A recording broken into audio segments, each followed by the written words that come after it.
నమస్తే, welcome to Disha TV. Telangana రాష్ట్రంలో ఈ నెల 27వ తారీఖున ఎమ్మెల్సీ స్థానాలకు ఎన్నిక జరగనుంది. దీంతో ఇక ఆయా అభ్యర్థులు మాత్రం తీవ్రంగా ప్రచారం చేస్తున్నారు. ఇక రాజకీయ పార్టీలు, ఉద్యోగ సంఘాలు కూడా అభ్యర్థుల తరపున కూడా ప్రచారం చేసే ప్రయత్నం చేస్తున్నాయి. ఇక తెలంగాణ రాష్ట్రంలో ప్రధాన పార్టీల గనక విషయానికి వస్తే మాత్రం బీజేపీ దూకుడుగా ఉంది. 3 స్థానాల్లో 3 అభ్యర్థులను బరిలో దింపింది. ఇక కాంగ్రెస్ విషయానికి వస్తే మాత్రం ఒకే గ్రాడ్యుయేట్ స్థానంలో అభ్యర్థిని ప్రకటించింది. ఇక బీఆర్ఎస్ మాత్రం ఈ ఎన్నికలకు దూరంగా ఉంది. ఎందుకంటే టీచర్ల సంబంధించిన విషయానికి వస్తే మాత్రం సహజంగా ప్రధాన రాజకీయ పార్టీలు కాస్త దూరంగా ఉంటాయి, ఉద్యోగ సంఘాలకు వదిలేసే ప్రయత్నం చేస్తాయి. కానీ ఈసారి సాంప్రదాయానికి భిన్నంగా బీజేపీ మాత్రం ఏకంగా 3 స్థానాల్లో పోటీ చేస్తుంది. సో 3 స్థానాలు పోటీ చేసి ప్రధానంగా ఎట్టి పరిస్థితుల్లోనూ 1 నుండి 2 స్థానాల్లో మాత్రం ఖచ్చితంగా గెలవడానికి అన్ని రకాల వ్యూహాలు కూడా వేస్తుంది. ఇందులో భాగంగా ప్రచార శైలి కొనసాగుతుంది. బీజేపీ సంబంధించిన ఎంపీలు, ఎమ్మెల్యేలు, కీలక నేతలు కూడా ప్రచారంలో ఉన్నారు. ఇటు కరీంనగర్ గ్రాడ్యుయేట్ సంబంధించిన విషయం అయితేంది, కరీంనగర్ టీచర్ సంబంధించిన విషయం అయితేంది, వరంగల్ సంబంధించిన ఈ టీచర్ సంబంధించిన విషయం అయితేంది, ఈ 3 స్థానాల్లో బీజేపీ చాలా ప్రణాళికాబద్ధంగా సీరియస్గా ముందుకెళ్తుంది. అంటే ఎన్నిక ఫలితాలను బట్టి అసలు కాంగ్రెస్ పాలన తెలుసుకోవడానికి ఒక సర్వేలాగా బీజేపీ చేస్తున్నట్టు తెలుస్తుంది.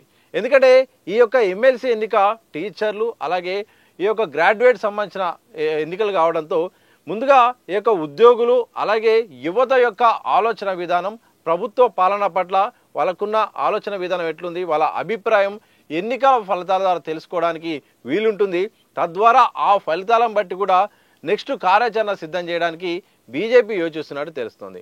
యువత అలాగే ఉద్యోగ సంఘాల యొక్క అభిప్రాయాలు, ప్రభుత్వ తీరుపై వాళ్ళకున్న ఆలోచన, వాళ్ళ అభిప్రాయాలను బట్టి కూడా రాజకీయ సరళి ఎట్లా ఉందో ఒక అంచనా వేయడానికి బీజేపీ యత్నిస్తున్నట్టు తెలుస్తోంది. ఇక కాంగ్రెస్ కూడా గతంలో లాగే ఈసారి కూడా ఎక్కువగా అంటే ముందుగా ఇన్వాల్వ్ కాకుండా టీచర్ స్థానాలు అయితే వదిలేసింది.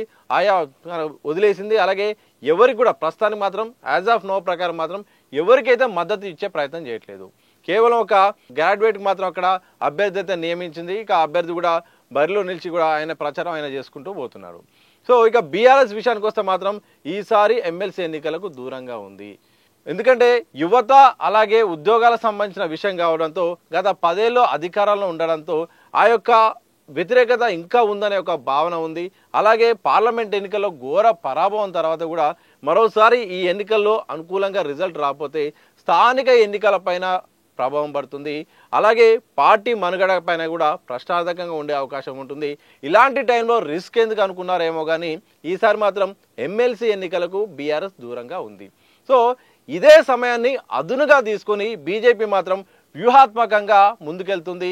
ఎలాగైనా ప్రభుత్వ విధానాల పట్ల ప్రజలకు తీసుకెళ్లి ప్రభుత్వ వ్యతిరేకత పవనాలపైన అలాగే నేతల తీరుబాట కూడా ప్రజల్లోకి తీసుకెళ్లి పలు హామీలు కూడా ఇచ్చి ఈ యొక్క ఎమ్మెల్సీ స్థానాలను కైవసం చేసుకోవడానికి బీజేపీ నానా కష్టాలు పడుతుంది, అన్ని రకాల ప్రయత్నాలు చేస్తుంది.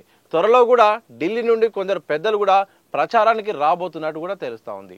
ఇన్ఛార్జీలను నియమించింది. అంటే ఒక 10 నుండి 20 ఓట్లకు కూడా ఇన్ఛార్జీలు నియమించింది. అవసరమైతే త్వరలో ఒక్కొక్క ఓటుకు ఒక్కొక్క పర్సన్ కూడా నియమించి కూడా క్షుణ్ణంగా గ్రౌండ్ లెవెల్లో తిరిగేలాగా కూడా అన్ని వ్యవస్థలు పనిచేస్తున్నాయి. తద్వారా 3 స్థానాలు 3 అయితే టార్గెట్ పెట్టుకుంది. కనీసం 2 మాత్రం ఎలాగైనా గెలవాలని బీజేపీ చాలా ముందుకెళ్తుంది. ఇటు కిషన్ రెడ్డి కానీ ఇటు బండి సంజయ్ కానీ కేంద్ర మంత్రులు కూడా ఫీల్డ్ లెవెల్లో వెళ్ళి కూడా ప్రచార సరళిని ఎప్పుడప్పుడే చూస్తున్నారు. అలాగే 4 ఎంపీలు కూడా దీంట్లో ఇన్వాల్వ్ కావడంతో, దాంతోపాటు ఎమ్మెల్యేలు అంటే వాళ్ళకు సంబంధించిన స్థానాలు కావడంతో కూడా ఎంపీలకు ఎమ్మెల్యేలకు పెద్ద సవాల్గా మారిన నేపథ్యంలో వాళ్ళందరూ కూడా ఫీల్డ్ లెవెల్లో కసరత్తు చేస్తున్నారు. వివిధ రకాల ప్రచారాల ద్వారా ముందుకెళ్తున్నారు. ఒక వ్యూహాత్మకంగా ముందుగా చేస్తుంది. ఈసారి బీఆర్ఎస్ దూరంగా ఉండడంతో ఒక ఏదైతే ప్రభుత్వ వ్యతిరేక పవనాలు ఉంటే దాన్ని క్యాచ్ చేసుకోవడానికి బీజేపీ మాత్రం ముందుకెళ్తుందని కూడా చెప్పవచ్చు. ఎందుకంటే ఈ యొక్క ఎమ్మెల్సీ ఎన్నికలు దాదాపు గ్రాడ్యుయేట్లు కానీ టీచర్ల ఎన్నికలు కాస్త విచిత్రంగా ఉంటాయి. సాధారణం కంటే భిన్నంగా కాస్త ఎడ్యుకేటెడ్ కావడంతో కూడా వాళ్ళ సరళి అనేది అంతు చిక్కడం చాలా కష్టము.